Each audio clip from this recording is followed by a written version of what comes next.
Hello દોસ્તો, જો હું આજે તમને 1 કરોડ રૂપિયા આપું અને કાલે પાછા લઈ લો તો શું તમે ઝીરોથી શરૂઆત ફરીથી કરી શકશો?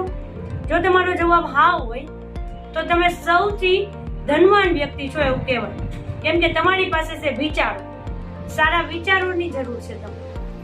તો આવી જ હું એક વાત તમને કહેવા માંગુ છું. એક ગામ હતું, ત્યાં 2 મિત્રો રહેતા હતા. બંને મિત્રો ખૂબ જ ગરીબ, રોજનું લાવીને રોજનું ખાવા વાળા. એક દિવસ એ ગામમાં વૃદ્ધ વ્યક્તિ આવે છે અને એ વૃદ્ધ વ્યક્તિ આ બંને મિત્રોને એક બીજ આપે છે અને બંને મિત્રોને કહે છે કે આને એવી સારી જગ્યાએ વાવજો જેથી તમારું જીવન બદલાઈ જશે.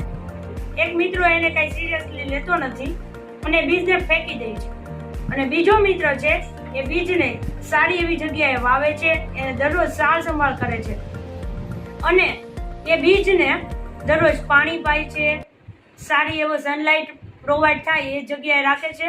એ બધી જ વસ્તુ બીજને જે જરૂર હોય એ બધી વસ્તુ એને આપે છે, પણ એમાંથી કાંઈ ફળ એને બહુ મળતું નથી. ઘણા ટાઈમ સુધી એ મહેનત કરે છે.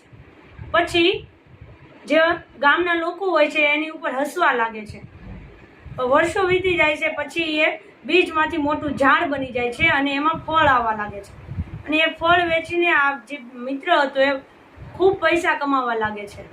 ધીમે ધીમે એ ફળ દૂર દૂરથી લોકો ખરીદવા માટે આવે છે અને ગામનો સૌથી ધનવાન વ્યક્તિ બની જાય છે. ત્યારે જે પેલો મિત્ર છે જેણે બીજ ફેંકી દીધા હતા એ મિત્ર આવે છે અને કહે છે કે તું મને જણાય ને, આ બીજ મને મળ્યું હતું પણ મેં એને કંઈ ધ્યાનમાં ન લીધું અને એને ફેંકી દીધું, અને તું આ બીજથી કઈ રીતે સફળ થઈ શક્યો, મને તારી જરા સ્ટોરી કહેશે?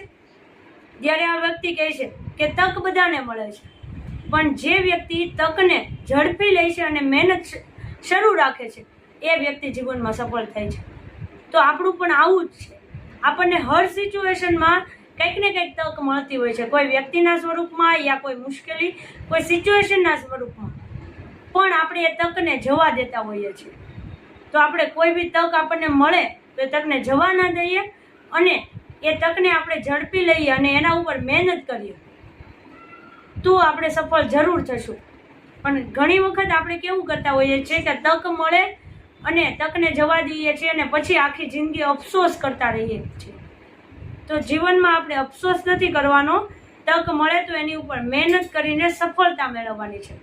જો મારી આ વાત તમારા દિલ સુધી પહોંચી હોય તો મારા વિડીયોને લાઈક કરો, શેર કરો અને સબસ્ક્રાઈબ કરો.